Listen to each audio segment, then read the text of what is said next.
네, 여러분 안녕하십니까. 여러분 좀 짜증 나시더라도 어쩔 수 없습니다.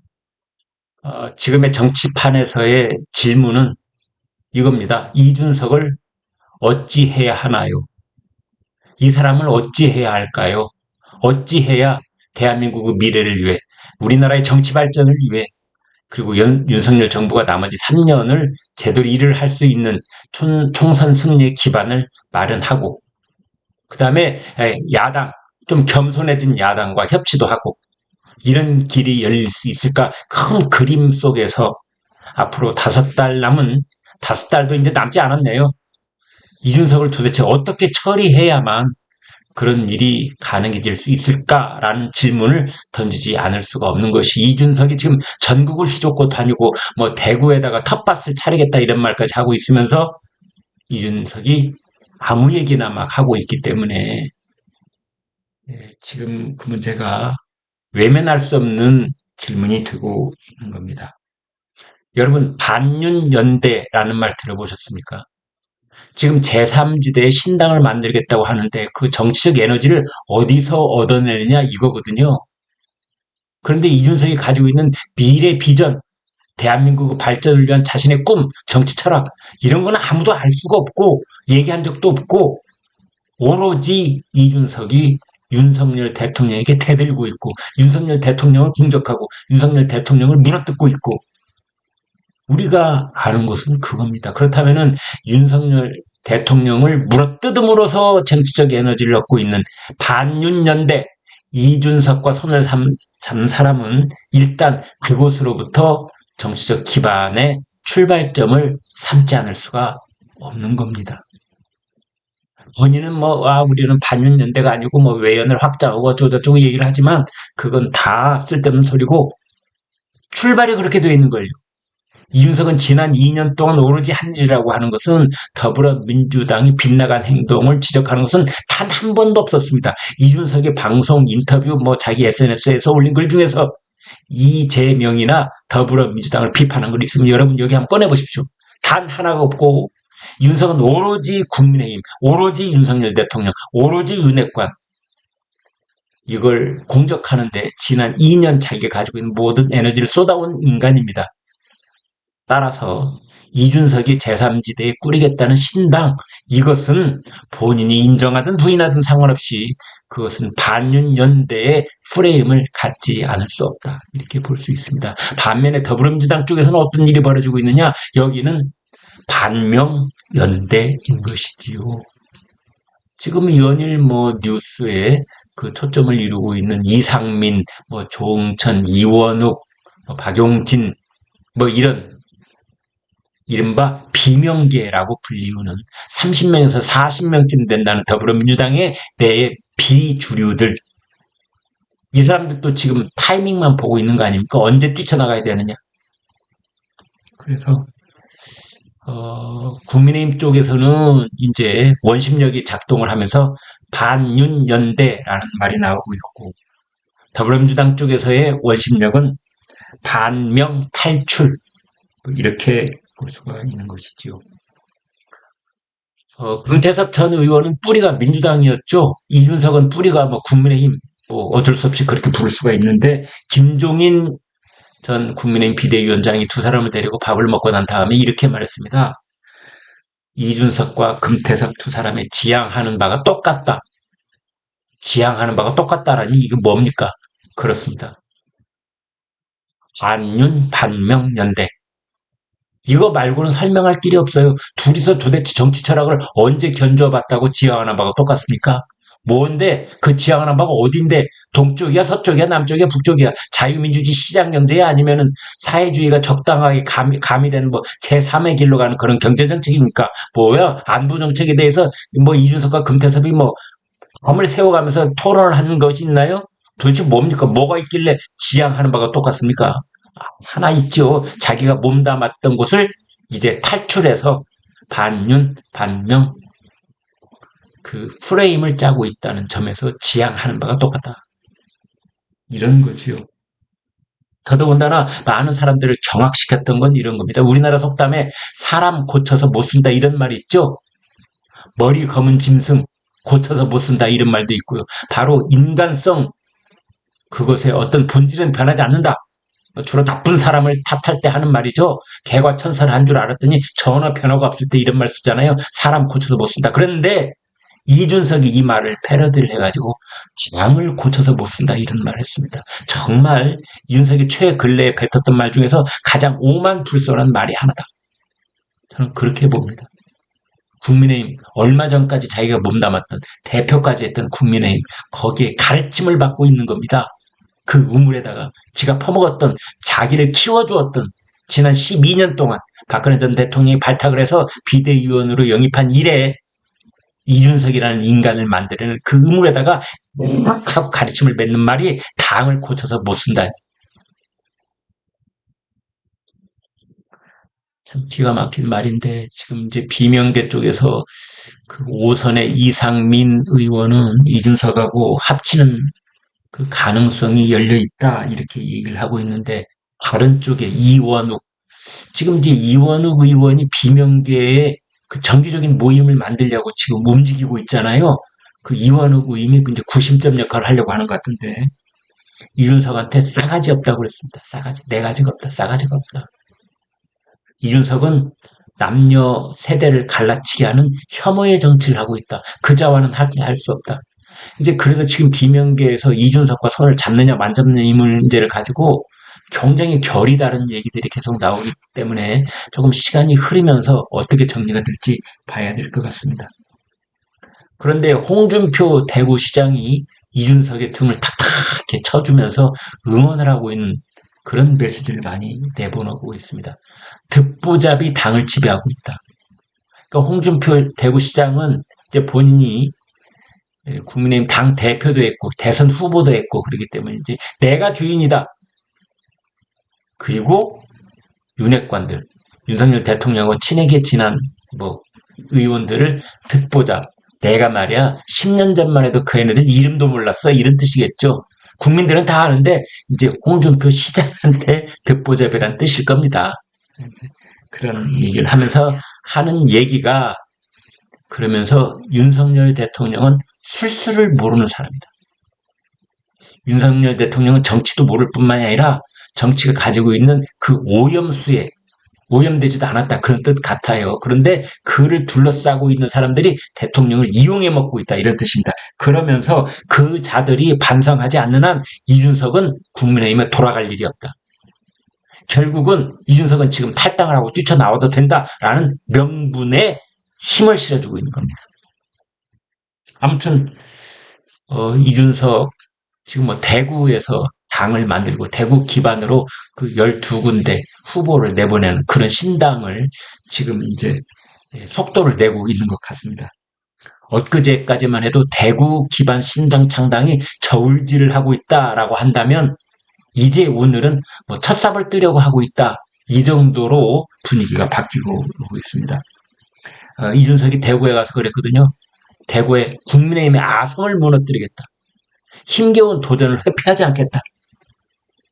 그리고 1990년대 후반에 김종필 전 총재가 자민련을 충청권에서 제3지대에서 성공적으로 일궈냈잖아요. 그것을 자기가 대구에서 한번 해내겠다. 그래서 자민련 어게인 1996 이 지금 슬로건을 얘기하고 있답니다. 이런 상황에서 그 인요한 혁신위원장이 이제 당 중진들, 그 다음에 윤핵관들, 당 지도부 희생을 요구하고 있는데 윤핵관 쪽에서는 아무런 반응이 지금 없습니다. 근데 오늘 제가 이 방송 여러분과 공유하면서 가장 핵심적인 거, 이제 기억나실 만한 거, 이거 하나 말씀드리고 가고 싶습니다. 내년 총선에서 제일 중요한 것 중에 하나, 기호 3번이 누구냐. 기호 3번. 지금 중앙선거관리위원회의 유권 해석에 따르면은 이 현역 국회의원이 5명 이상인 정당에다가 특정한 기호를 일관되게 부여하도록 되어 있답니다. 특정한 기호. 그러니까 그 당 소속의 후보들에게는 모두 다 3번 기호를 주든지 4번 기호를 주든지 2번을 주든지 통일된 기호를 일괄적으로 부여하도록 되어 있다는 겁니다. 그러면 기호 1번은 현역 국회의원이 제일 많은 더불어민주당, 기호 2번은 국민의힘, 거기는 여당이면은 국민의힘이 1번, 더불어민주당이 2번, 어떻게 그렇게 된다고, 1, 2번은 아무튼 양대 정당이 차지한다고 해봤을 때 3번이 누구냐. 왜 3번이 중요하냐면 이번의 경우에 3이라는 숫자가 상징성이 있기 때문입니다. 제3의 길. 그러니까 국민의힘에도 실망하고 더불어민주당에도 실망한 스스로 중도라고 생각하는 30% 정도의 유권자들, 이 사람들에게는 기호 3을 보는 순간 이게 나의 입장을 대변해 줄 수 있는 기호인가? 라는 생각을 무의식적으로 하게 된다는 거죠. 그래서 기호 3번이 중요하다는 건데 이 기호 3번은 현역을 5명 이상 끌어모아야 되는 겁니다. 그래서 지금 이준석에게 가장 필요한 것은 현역들입니다. 금태섭이 아닙니다. 금태섭 전 의원이 아니라 현역들. 현역은 누굽니까? 현재 손잡을 가능성이 가장 높은 비명계입니다. 비명계. 이상민이 오면 그렇습니다. 금배지가 하나 오는 겁니다. 근데 이준석 본인은 배지가 없어요. 그럼 누굽니까? 배지 달고 있는 사람이. 지금 여기에 이준석이 안 달라 있는 겁니다. 기호 3번. 그 다음에 가령 정말 이준석한테 사람이 많이 와가지고 20명이 넘는 순간 선거 비용 50%를 국고 보조금으로 지원하게 되는 겁니다. 제3당으로 이준석이 신당을 만들었을 때 여러분 뭐가 가장 필요할 것 같습니까? 명분? 국민들 지지? 조직? 아닙니다, 여러분. 돈이 필요합니다. 돈. 자원봉사자들 점심값 줘야죠. 여기저기 또 이준석이 제일 잘한다는 SNS 공간에다가 하루에 문자 수십만 개씩, 이제 선거운동 본격화되면은 합법적으로 기간이 딱 정해졌을 때 그때 하려면 돈이 하루에도 몇 억씩 들어가게 되는 겁니다. 그래서 그 기간 동안 한 달 동안 선거운동을 한다고 했을 때 돈이 수백억이 필요할 수도 있는 겁니다. 그 돈 어디서 나옵니까? 그 돈들. 대기업 총수가 창당을 했을 때는 자기 돈 쓴다 하지만 이준석이 돈이 어디가 있어요? 국고 보조금이 절실한 겁니다. 그러기 위해서는 현역 배지가 와야 되는 겁니다. 조직력도 오고 돈도 오고 그리고 기호 3번도 오고. 그런데 지금 이준석하고 밥을 먹고 따로 만난다는 현역 배지가 눈에 보이지 않습니다. 일각에서는 이런 말도 합니다. 이준석이 신당을 만들면 국민의힘에 타격을 주는 것 못지않게 민주당도 타격을 받을 것이다, 이런 얘기를 하거든요. 부분적으로 일리가 있습니다. 왜냐하면 수도권, 특히 서울에서는 당락이 2%포인트에서 3%포인트 사이에서 당락이 결정되는 경우가 굉장히 많은데 이준석이 그 정도 득표율을 올릴 가능성이 있거든요. 이준석 신당에서 내세운 후보가 당선권에서는 아니더라도 가령 3%, 5% 정도의 득표율을 가질 것으로 사전 여론조사 결과가 나오면 그때 이준석은 반드시 후보 단일화라는 카드를 흔들고 다닐 겁니다. 여러분 두고 보십시오. 이준석이 신당을 만드는 데 성공한 다음에 그 후보들이 한 3, 5 이 정도의 득표율을 예상하는 여론조사 결과가 나오면 그 카드를 흔들면서 또 정치적인 이합 집산을 꾀하려고 할 것입니다. 그때는 당락이 중요하기 때문에 투표일 일주일 앞둔 시점에서는 뭐든 잡으려고 하는 겁니다. 후보들은 어떤 지푸라기도 잡으려고 하는데 그 지푸라기를 이준석이 내밀 가능성이 있다.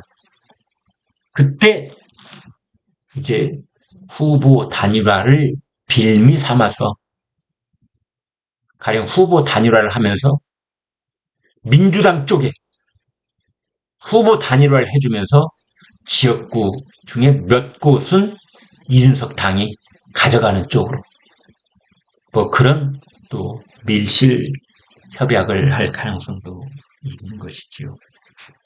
아무튼 지금 이준석 신당에 큰 걸림돌 중에 하나가 새로 불거지고 있는데요. 그것은 지금까지는 이준석의 정치적 능력을 저울질했다면 이제 많은 국민들이 이준석의 인간성, 사람 됨됨이, 이걸 보고 있는데 두 가지가 있습니다. 하나는 인요한 혁신위원장이 부산까지 갔는데 미스터 린튼이라고 영어로 불러서 인간적으로 모멸감을 안겼다는 것. 또 하나는 여의도에서 밥을 먹는데 바로 옆자리에 있는 대선배 안철수 의원한테 안철수 씨 했다는 것. 이것 때문에 아마 이준석 본인은 알아차리지 못하고 있을 가능성이 있는데요. 많은 국민들이 이준석이 쟤가 저런 애였어? 이렇게 되는 겁니다. 사람 이미지라고 하는 것은 이런 데에서 결판이 날 때가 정말 많습니다. 우리가 이준석의 정치적인 철학, 이준석이 가지고 있는 경제적인 어떤 그 정책에 관한 이준석의 기본 설계도 이거 모르잖아요. 이준석이 가지고 있는 안보관 여러분 아십니까? 이준석은 지난 몇 년 동안 오로지 정치 공학적인 정치 술꾼 같은 그런 쪽으로만 모든 에너지를 쏟아온 그런 흔적만 남겨놨기 때문에 알 수 없는데 이럴 때 그 이준석이 가진 자기도 모르게 드러내버린 인간성이 결정적인 이준석의 판단 조건이 돼버리는 겁니다. 지금 이준석이 아까 말씀드린 것처럼 대구에 나간다 그랬잖아요. 대구에. 그러면은 가장 상징적인 곳을 나가려고 할 텐데 그러면은 대구가 국민의힘의 아성이라고 그랬을 때 그 아성의 좌장은 누구냐? 주호영입니다. 주호영. 그래서 지금 혹간에 나오고 있는 말은 대구의 정치 1번지 수성갑에서 주호영과 이준석이 붙게 될까? 이런 얘기까지 나오고 있습니다. 여러분은 어떻게 보십니까? 왜냐하면 주호영 의원에게 인요한 혁신위원장이 희생을 요구했잖아요. 그런데 주호영 의원만 기자회견 내려서 나는 서울 안 간다 그랬거든요. 결국에 또 나오겠다는 겁니다. 서울 안 간다. 그럼 이제 수성갑에서 이준석하고 붙어야죠. 여러분 가능성이 있다고 보십니다. 네, 여러분 고맙습니다. 여기까지 하겠습니다.